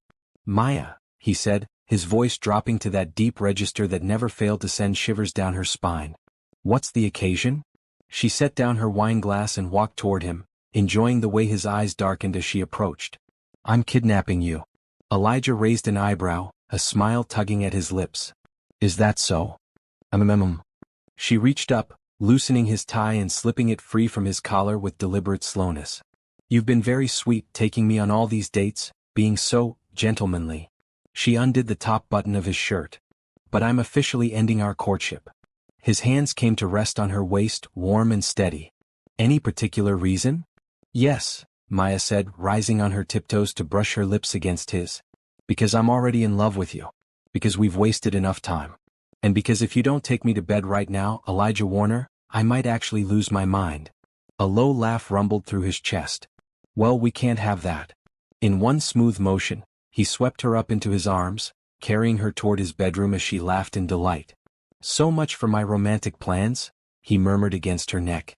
"Oh, you can still be romantic," Maya assured him, her arms around his neck. "Just with significantly less clothing involved." Later, tangled together in his sheets, Maya traced lazy patterns on Elijah's chest as he ran his fingers through her hair. "Remind me again why we waited a whole year to do this?" he asked, pressing a kiss to her forehead. Because you're stubborn, Maya replied promptly. And I was afraid of ruining our arrangement. Elijah tightened his arms around her. No more arrangements, he promised. No more contracts. Just us. Maya smiled against his skin. Just us, she echoed. I like the sound of that. The weeks that followed were the happiest of Maya's life. With their relationship finally in the open, she and Elijah settled into a new rhythm that felt both exciting and comfortable. They worked side by side at Warner Tech during the day, with Maya dividing her time between her ongoing responsibilities there and the foundation of her new consultancy. In the evenings and weekends, they explored their relationship, discovering all the things they had denied themselves during their year of pretense. Elijah surprised her constantly, with his thoughtfulness, his dry sense of humor, his willingness to be vulnerable with her in ways he had never allowed with anyone else. The stern, controlled CEO the world knew gave way to a man who could be playful, passionate, even silly when they were alone together. I never thought I'd see the day when the great Elijah Warner would build a pillow fort in the living room. Maya laughed one rainy Sunday as they huddled under a canopy of sheets and pillows, watching old movies on a laptop. Only for you, he said, pulling her closer. And if you tell Carmen, I'll deny it completely. 1 month after the gala, as summer began to give way to fall, Elijah suggested a weekend away at his family's lake house upstate. It was a beautiful rustic retreat that had belonged to his grandparents, the only property he had refused to upgrade or modernize after his success. It's perfect just the way it is, he told Maya as they drove up on Friday evening, the city falling away behind them. This is the one place where I've always been able to just be myself. The cabin was indeed perfect, cozy and warm, with a large stone fireplace and windows that looked out over the calm waters of the lake. That night, as they sat on the porch wrapped in blankets, watching the stars reflected in the water, Maya felt a sense of peace she had never known before. I could stay here forever, she murmured, leaning back against Elijah's chest as he held her. We can come whenever you want, he promised, his chin resting on top of her head. This place is as much yours as it is mine now. The casual way he included her in his future made Maya's heart swell. Despite their legal marriage, despite the past month of openness about their feelings, there was still something profound about these quiet moments of commitment, these small acknowledgments that what they had was permanent. The next morning, Elijah suggested a hike to a nearby waterfall. The September air was crisp and clear, the forest around them alive with early autumn colors. As they climbed the well-worn trail, Maya found herself thinking about how much her life had changed in just 1 year. Penny for your thoughts? Elijah asked, helping her over a fallen log. Maya smiled, accepting his hand. I was just thinking about where I was this time last year. Working as a financial consultant, living in my tiny apartment, completely unaware that I was about to meet you and have my entire life turned upside down. For the better, I hope? There was a hint of vulnerability in his question that still surprised her sometimes. Definitely for the better, she assured him, squeezing his hand. Even with all the complications, I wouldn't change a thing. They reached the waterfall just as the midday sun broke through the trees, creating a rainbow in the mist that rose from the churning water below. It was breathtakingly beautiful, a perfect moment in a perfect day. Until Elijah's phone rang, shattering the peaceful silence. He frowned, pulling it from his pocket. It's Carmen. I should take this, she wouldn't call while we're away unless it was important. Maya nodded, moving to the edge of the clearing to give him privacy. From the tense set of his shoulders and the clipped responses he gave, she could tell something was wrong. When he hung up, his expression was troubled. What is it? She asked, concerned. Tyler Reed, Elijah said, spitting the name like it tasted bad in his mouth. He's talking to the press. Apparently, the NDA wasn't enough to keep him quiet. Maya's stomach dropped. About our marriage? Elijah nodded grimly. Carmen says there's a reporter from the Business Journal sniffing around. They've been calling board members, asking questions about whether our relationship was arranged specifically to secure the Chin deal. But the deal is already signed, Maya pointed out. Even if the truth comes out now, it can't affect the contract. No, but it could affect Warner Tech's stock price, public perception, my reputation. Elijah ran a hand over his face, frustration evident in every line of his body. And more importantly, it could affect you. I don't want you dragged through the mud because of this. Maya moved closer, placing a hand on his arm. Hey, we'll figure it out together, okay? Whatever happens, we face it as a team. Some of the tension left Elijah's shoulders at her touch. You're right. I'm sorry for letting this ruin our weekend. It hasn't ruined anything, she assured him. Do we need to go back to the city? He hesitated, then shook his head. Carmen's handling it for now. She'll call if anything changes. He took a deep breath, visibly pushing the concern away. Let's not let this spoil our time here. They continued their hike, but the carefree mood was gone. Maya could see Elijah's mind working, calculating risks, considering options, planning countermoves. It was the side of him she had first known, the strategic CEO, always 3 steps ahead. By the time they returned to the cabin that evening, he seemed to have reached a decision. I'm going to preempt Tyler, he announced as they prepared dinner together in the small kitchen. Give an exclusive interview, control the narrative. Maya paused in chopping vegetables. What exactly would you say? The truth, Elijah said simply. Or most of it anyway. That our marriage began as a mutually beneficial arrangement, but developed into something real over time. He looked at her, his expression serious. With your permission, of course. Maya considered the proposal. Will people believe it? The falling in love part, I mean. They will if we're convincing enough. Elijah set down the knife he was using and came to stand before her, taking her hands in his. And we won't have to fake anything because it's the truth. I did fall in love with you, Maya. Somewhere between our first meeting and now, you became the most important person in my life. The simple sincerity of his words brought tears to her eyes. I love you too, she whispered. And yes, we should tell the truth. On our terms.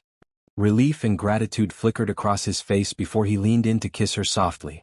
Thank you. I'll call my PR team tomorrow, set it up for when we return. That settled, they finished preparing dinner and ate on the porch, watching the sunset paint the lake in shades of gold and crimson. As darkness fell, Elijah built a fire in the fireplace, and they curled up together on the oversized couch, the warmth of the flames casting dancing shadows on the walls. You know, Maya mused, her head on Elijah's chest as he played with her hair, maybe this is a blessing in disguise. Once it's all out in the open, we won't have to wonder if someone's going to expose our secret. We can just move forward. You're right, Elijah agreed. No more looking over our shoulders. He was quiet for a moment, then added, There's something else I've been meaning to talk to you about. Something in his tone made Maya sit up, turning to face him. What is it? Elijah took her hand, his expression uncharacteristically hesitant. I've been thinking about the future. Our future. Maya's heart began to beat faster. Oh. Yes. He seemed to be choosing his words carefully. I know we've only been real for a little over a month, but we've lived together for a year. We know each other's habits, preferences, flaws. A small smile touched his lips. I know you hate mornings and can't function without coffee. You know I work too much and forget to eat when I'm focused on a project. You also leave wet towels on the bathroom floor, Maya teased gently, trying to ease the sudden tension. Elijah laughed. See? You know all my terrible habits. And yet you're still here. I am, she confirmed softly. And I plan to stay. That's what I'm hoping. He reached into his pocket and pulled out a small velvet box. I had a whole plan for this. Dinner at that restaurant where we had our first public appearance. Champagne. A speech I've been practicing for days. He smiled ruefully. But sitting here with you, in this place that means so much to me, it just feels right to do it now. No audience, no performance. Just us. Maya's breath caught as he opened the box, revealing a stunning diamond ring, elegant and sophisticated, yet with a warmth to it that perfectly reflected her own style. This isn't the ring from our contract marriage, Elijah said softly. This is something new. Something real. He took a deep breath. Maya Johnson, will you do me the extraordinary honor of marrying me? Again, but for real this time? Not because of a business deal or a contract, but because I love you more than I ever thought possible and can't imagine my life without you in it. Tears filled Maya's eyes, spilling over onto her cheeks. Yes, she whispered. Yes, Elijah Warner, I will marry you. For real, for love, forever. With hands that trembled slightly, Elijah slipped the ring onto her finger. It fit perfectly, catching the firelight and scattering it around the room. It's beautiful, Maya said, admiring the way it looked on her hand. It was my grandmother's, Elijah explained. The only thing of value my family had before. Everything. My mother kept it safe all these years, waiting for me to find someone worthy of it. His voice softened. She gave it to me the day after the gala. Said she'd known from the moment she met you that you were the one, even before I was ready to admit it to myself. Your mother is a wise woman, Maya said with a watery smile. She is, Elijah agreed. And she's going to be thrilled when we tell her the news. He paused, considering. Though we might want to keep the getting married again part between us for now. At least until after the interview. Maya laughed, the sound bright with happiness. Agreed. It might be a bit much to explain we're engaged while still technically married to each other. Elijah pulled her close, his expression growing serious again. Thank you for saying yes. For giving us a second chance. For loving me despite all my flaws and mistakes. Thank you for being brave enough to ask, Maya replied, echoing her words from weeks before. For tearing up that contract. For seeing me as more than just a convenient solution to your problem. They sealed their new engagement with a kiss that held all the promise of their future together. A future built not on business arrangements or practical considerations, but on love, trust, and the deep understanding that comes from seeing each other at their best and worst.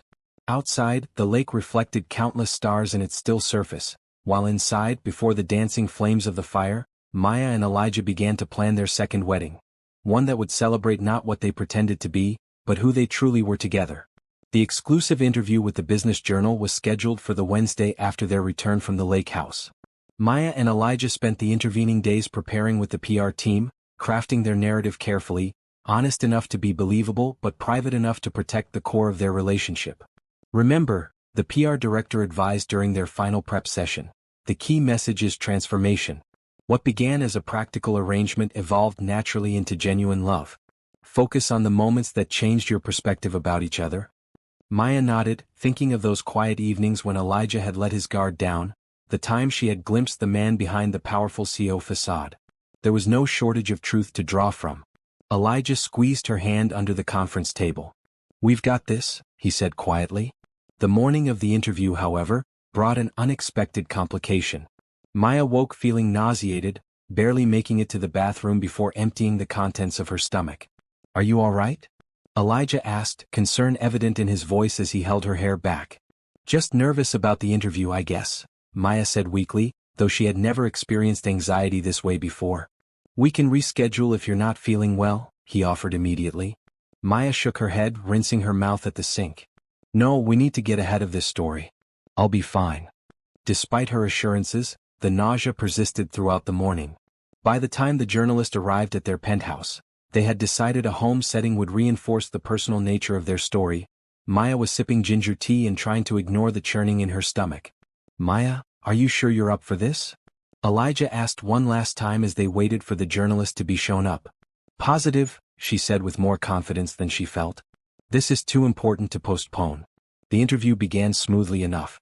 Sophia Chin, the journalist, was professional and direct, asking about the origins of their relationship. It's true that our marriage began unconventionally, Elijah acknowledged, following their prepared narrative. We initially came together at a time when my company needed stability and Maya's financial expertise had already proven invaluable.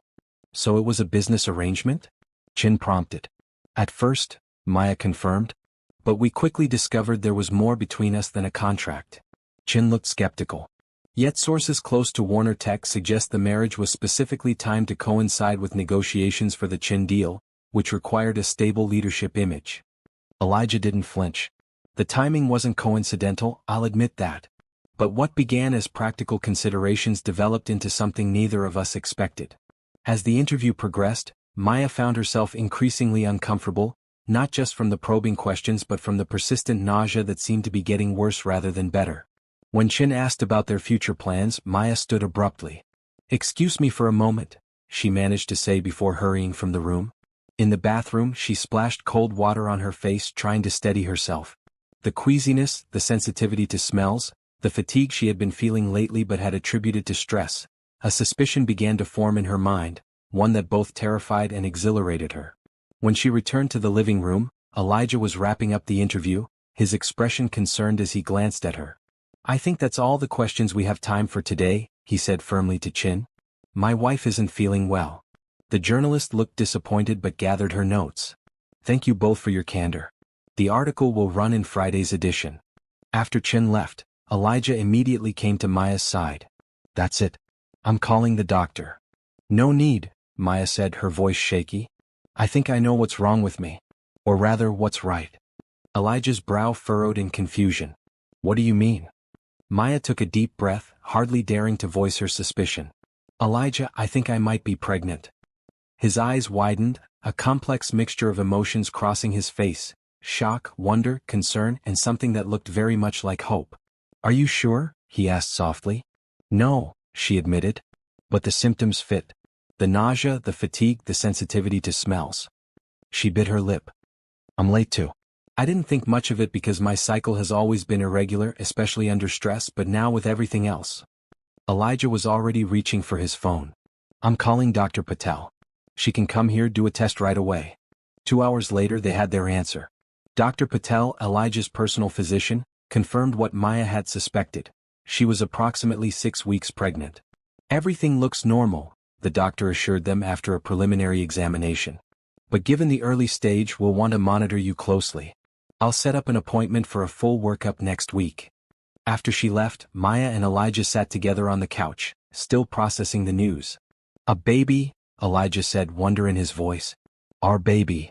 Maya nodded, her hand resting on her still flat stomach.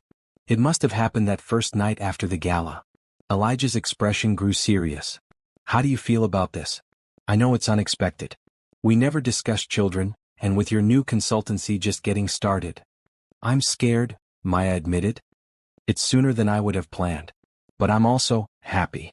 She looked up at him, searching his face. "What about you?" Elijah took her hands in his eyes suspiciously bright. "Maya, I never thought I would have this. A woman I love, a child on the way. Growing up with just my mother watching her struggle. I convinced myself that a family wasn't in the cards for me.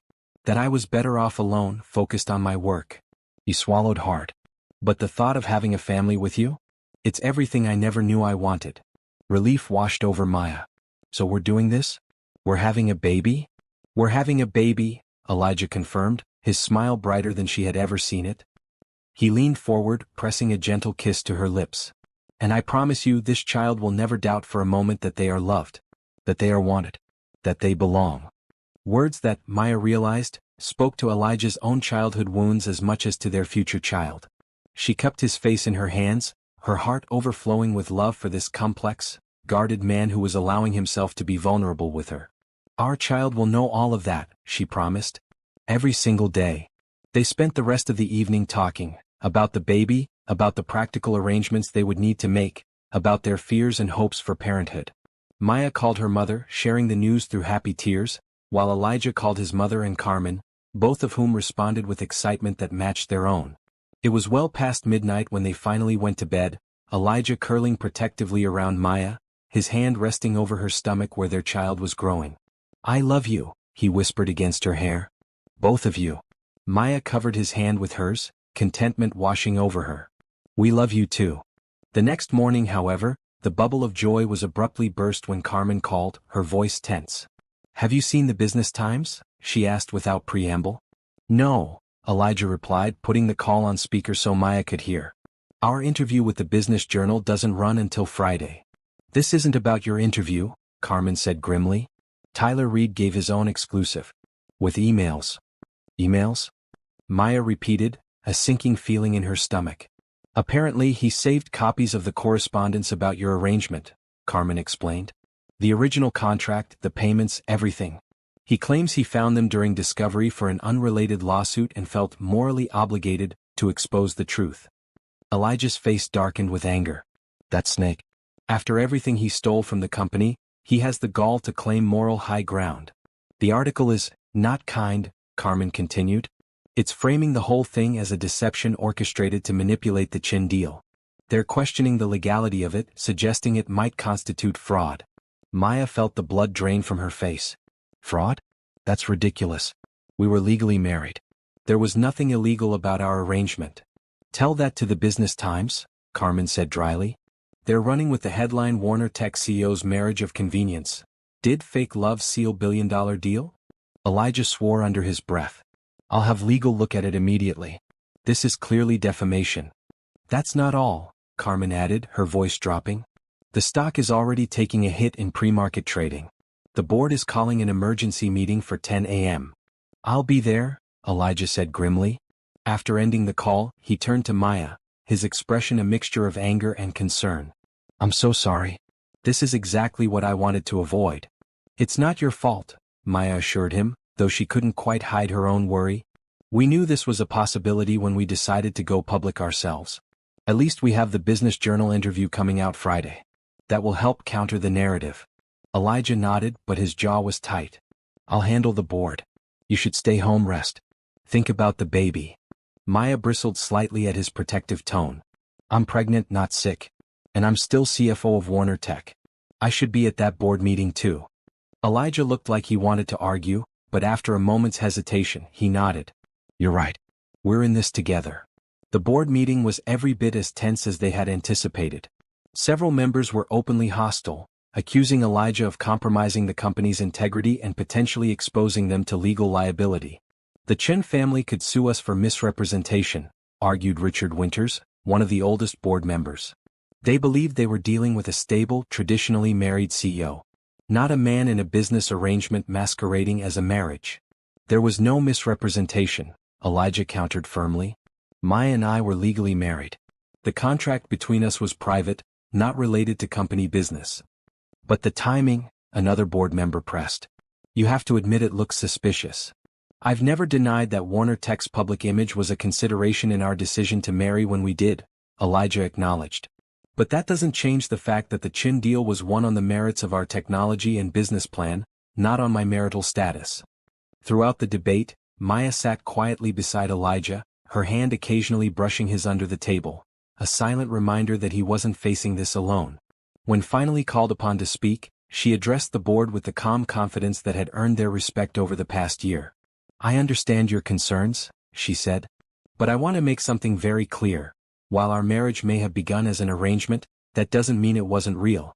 Elijah and I built a genuine partnership that benefited this company in countless ways beyond public perception. She looked each board member in the eye. And more importantly, what began as a practical decision evolved into something neither of us expected: genuine love and commitment. Her words seemed to soften some of the hostility in the room, but Richard Winters remained unconvinced. A touching story, he said dismissively. But the fact remains that the company's reputation is now at risk. The stock is already down 6%. Shareholders will demand accountability.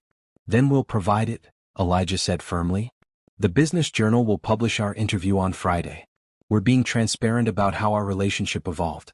In the meantime, I suggest we issue a simple statement acknowledging that while our marriage began unconventionally, it has developed into a genuine partnership both personally and professionally. After further heated discussion, the board reluctantly agreed to Elijah's approach. As the meeting adjourned, several members approached to offer awkward words of support, while others left without making eye contact. That could have been worse, Maya observed as they returned to Elijah's office. It's not over, he replied grimly, closing the door behind them. This is just the beginning. He was right. Over the next 2 days, the story exploded across business media and then spilled into mainstream outlets. Photos of them at various events were analyzed for signs of fakery. Old interviews were scrutinized for inconsistencies in their relationship narrative. Business rivals seized the opportunity to question Elijah's integrity, suggesting that if he would fabricate a marriage, what else might he be lying about? The Warner Tech stock continued to fall, losing nearly 15% of its value by Thursday. Advertisers began to express concerns. And worst of all, rumors circulated that the Chin family was considering legal action to void the recently signed deal.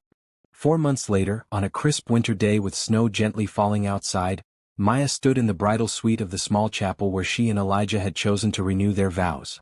She smoothed her hands over the simple ivory dress that flowed gracefully over her now visible baby bump. You look beautiful, her mother said, adjusting the delicate floral crown that rested on Maya's loose curls. Absolutely radiant. Maya smiled, the happiness inside her too big to be contained. I feel it. This day was everything their first wedding had not been. Intimate instead of elaborate, emotional instead of strategic, centered on love rather than business. No photographers except for the single one they had hired to capture memories for themselves. No press, no publicity, no corporate agenda. Just family and closest friends, gathered to witness their commitment to each other. A soft knock at the door announced Carmen's arrival. She entered wearing a deep blue bridesmaid's dress, her eyes widening at the sight of Maya. Wow, she breathed. My brother is going to lose his mind when he sees you. Maya laughed. That's the goal. Carmen came closer, taking Maya's hands in hers. I just wanted to say, I'm so happy you're really becoming my sister today. Not that you weren't before, but... I know what you mean, Maya assured her, squeezing her hands. This time it's for all the right reasons.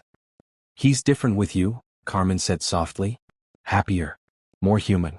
You've given him something he never thought he could have. He's given me the same, Maya replied, blinking back unexpected tears. A family. A home. A place to belong. Her mother tactfully slipped out to give them a moment, and Carmen pulled a small box from her purse. Before I forget, Elijah asked me to give you this. A gift before the ceremony. Inside the box, Maya found a delicate gold bracelet with 3 small charms, a coffee cup, a key, and a tiny heart. The coffee cup is for how you met, Carmen explained. The key is for the home you've built together. And the heart? Well, that one's obvious. Maya smiled, touching each charm gently. It was so perfectly Elijah, thoughtful, meaningful, a reference to their shared history that only they would fully understand. Will you help me put it on? She asked, holding out her wrist. As Carmen fastened the bracelet, another knock came at the door. This time it was Zoe, Maya's best friend and maid of honor. It's time, she announced, her face glowing with excitement. Everyone's ready. Maya took a deep breath, a sense of rightness settling over her. This was how it should have been from the beginning, marrying Elijah not out of practicality or convenience, but because she loved him with every fiber of her being. Let's not keep him waiting, she said, gathering her simple bouquet of winter blooms. The chapel was small but beautiful, with light streaming through stained glass windows and candles flickering along the aisle. Unlike their first wedding, where they had stood stiffly side by side before a judge in a sterile courthouse, this ceremony had been designed to reflect who they were as a couple, warm, genuine, and deeply connected. As Maya walked down the aisle on her mother's arm, her eyes found Elijah waiting for her at the altar. The look on his face, a mixture of awe, love, and absolute certainty, brought fresh tears to her eyes. This was real. This was true. This was everything. When she reached him, he took her hands in his voice barely above a whisper as he said, "You are so beautiful. I can't believe you're mine." "I always have been," she whispered back. From that very first coffee spill. The minister smiled at their exchange before addressing the small gathering. "Friends and family, we are gathered here today not to witness a first union, but to celebrate a renewal and deepening of a commitment already made. Elijah and Maya may have begun their journey together in an unconventional way, but they stand before us today having discovered that sometimes love grows in the most unexpected places, between two people who were brought together by circumstance but chose to stay together out of love." Maya and Elijah had written their own vows for this ceremony, words that acknowledged their unique path while celebrating the genuine love they had found along the way. Elijah spoke first, his voice steady and sure. "Maya, when I asked you to marry me the first time, I offered you a contract. Terms and conditions. An arrangement that would benefit us both." His thumb brushed over her knuckles.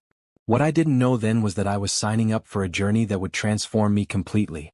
You walked into my life with spilled coffee and a fearless attitude, and you saw through every wall I had built around myself."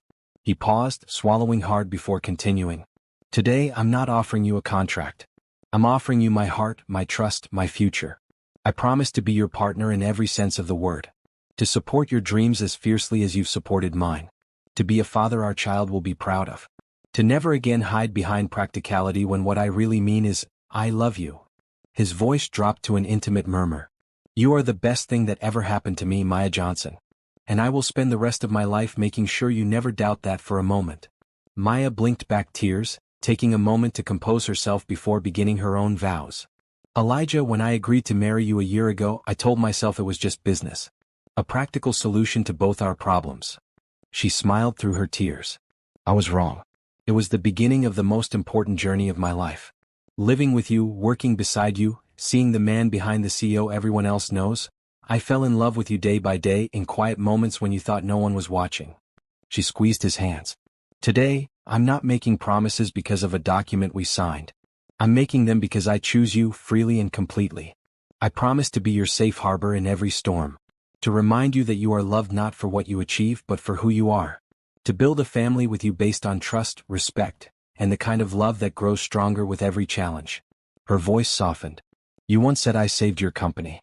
But the truth is, you saved me too, from a life half-lived, from never knowing what it means to be truly seen and accepted. I love you, Elijah Warner. Yesterday, today, and always." There wasn't a dry eye in the chapel as they exchanged rings, new ones, symbols of their renewed commitment.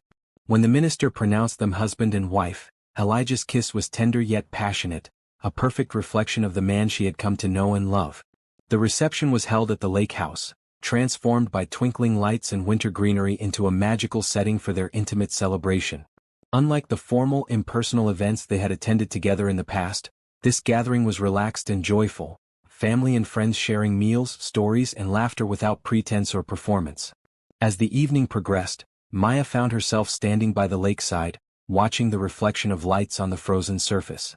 Elijah came up behind her, wrapping his arms around her, his hands resting protectively over their growing child. "Happy?" he murmured against her hair. "Completely," she assured him, leaning back into his embrace. "You? More than I ever thought possible. More than I ever thought possible." He turned her gently in his arms, his eyes serious as they met hers. "I want you to know something.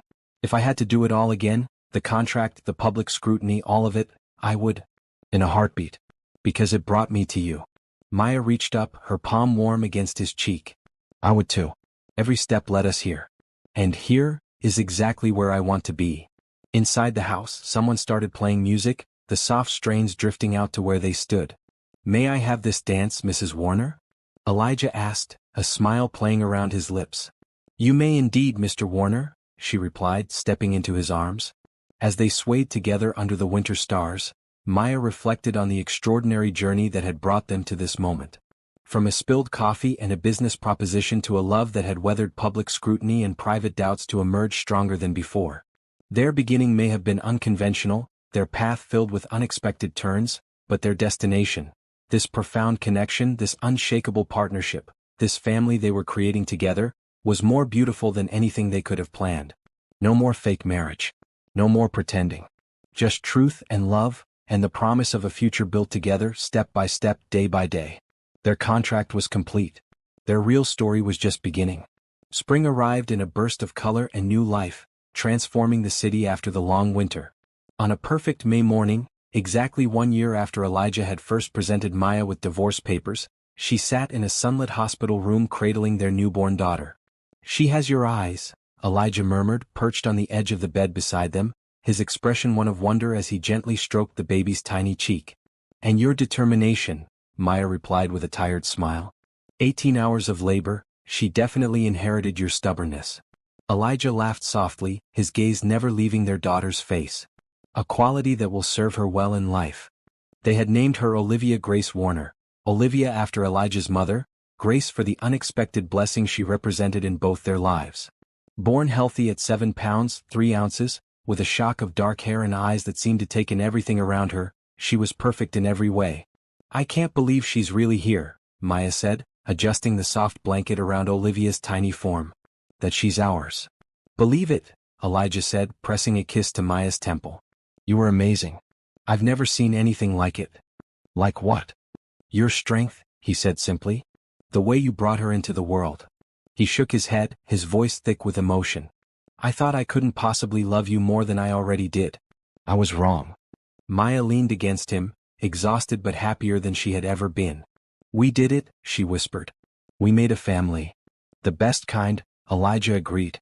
"One built on choice, not obligation. On love, not convenience." A soft knock at the door announced the arrival of visitors. Their mothers, followed by Carmen, all eager to meet the newest member of the family. As the room filled with exclamations of delight and the gentle passing of the baby from one pair of loving arms to another, Maya watched Elijah's face. The change in him over the past year was remarkable. The stern, guarded CEO had given way to a man who smiled easily, who showed his emotions without hesitation, who had found a balance between the driven business leader he had always been and the devoted husband and father he had become. Later, when their visitors had gone and the three of them were alone again, Elijah took his turn holding Olivia while Maya rested. The sight of her powerful husband cradling their tiny daughter with such gentle care made her heart swell. "What are you thinking?" she asked, watching him murmur softly to the sleeping infant. Elijah looked up, his eyes suspiciously bright. "I'm thinking about promises," he said quietly. "About the ones my father broke when he walked away from his family. About the ones I made to myself growing up, that I would never depend on anyone, never be vulnerable, never risk being left behind." He smiled down at Olivia. "And then I'm thinking about the new promises I've made. To you. To her. To myself." What promises are those? Maya asked softly. To be present. To be honest. To love without holding back. He met her gaze. To give our daughter what I didn't have. A father who stays, who shows up, who puts family above everything else. Maya reached for his hand. You're already doing that, Elijah. Every day. He nodded, the weight of his commitment evident in every line of his face. I want her to grow up knowing she's the most important thing in our lives. More important than any business deal, any company, any success. She will, Maya assured him. We both will. The moment was interrupted by a text message on Elijah's phone. He glanced at it then smiled. What is it? Maya asked. The board's response to my proposal, he said, showing her the message. They've approved the changes to Warner Tech's family leave policy. 6 months paid leave for all new parents, regardless of gender or whether they're biological or adoptive parents. Maya's eyes widened. That's incredible. When did you propose this? 3 months ago, Elijah admitted. After our last board meeting before you went on maternity leave. I wanted it to be a surprise. A surprise for who? Me or the hundreds of Warner Tech employees who will benefit? Elijah's smile widened. Both. It's part of a larger initiative. On-site childcare, flexible working hours, better healthcare coverage for families. I want Warner Tech to be a place where people don't have to choose between their careers and being present for their children. Maya felt tears welling in her eyes, pregnancy hormones still making her emotional. You're changing things from the inside out. I'm trying, Elijah said modestly. Being with you, preparing for Olivia, it's made me see things differently. Success isn't just about profit margins and stock prices. It's about the impact we have on people's lives. Starting with our own family, but extending to every family connected to our company. He hesitated, then added, there's something else I've been thinking about. A new direction for us. What kind of direction? Maya asked, curious. Your consultancy, Elijah said. I know you've been doing preliminary work on it between Warner Tech responsibilities and preparing for the baby. But what if we expanded the vision? Created a foundation together, focused on supporting women entrepreneurs and family-friendly business practices. Maya sat up straighter, intrigued. Go on. We both know the business world isn't structured for people, especially women, who want both a career and a family. What if we used our resources, our connections, our experience to change that? His eyes lit with the same passion she had first seen when he talked about his company. You have the financial expertise. I have the business network. Together we could make a real difference. The idea resonated deeply with Maya. Throughout her career, she had seen talented women step back or drop out entirely when faced with the impossible choice between professional